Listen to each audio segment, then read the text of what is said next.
In about chapter 3 of this book, Why We Fight, the author is basically talking about a 20-year-old guy who goes to fight with a 16-year-old guy. And, obviously, the fans are always cheering for the underdog, the guy that is the younger person.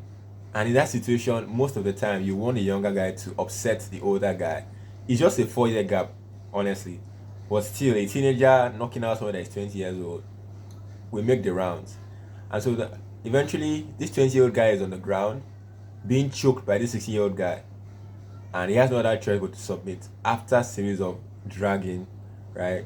And after the submission, he's taunted by the crowd, and people even walk up to him and tell him, "Why didn't you tap out since? You could potentially break your hands by refusing to tap out, or you could potentially harm yourself further by refusing to tap out." And he doesn't answer them. All he wants to do is to leave that place.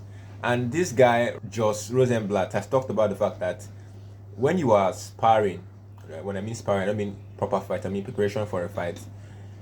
If you lose that sparring session, okay, most of the time what it does to you is it affects you emotionally and psychologically to the point where you feel like anybody on the street can knock you out. You are down at that point, you are distressed.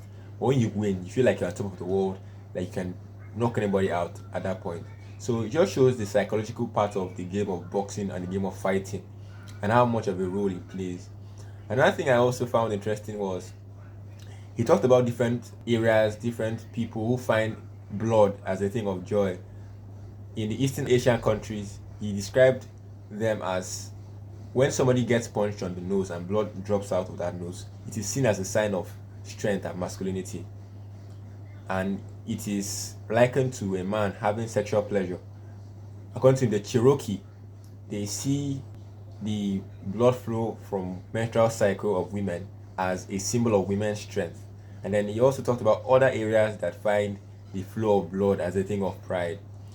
I mean, while it seems to make a lot of sense, and even might even force you to want to get involved in a potential spar or a potential fight, it's just really important that you know about the dangers of fighting and what it can do to you. So blood is not necessarily a symbol of an evil thing. Even the Bible says that Jesus shed his blood for the salvation of humanity. But blood should not be used in any wrong sense whatsoever. Right? So I wish you guys a lovely day, and I hope you have learned something today. Enjoy the rest of your day.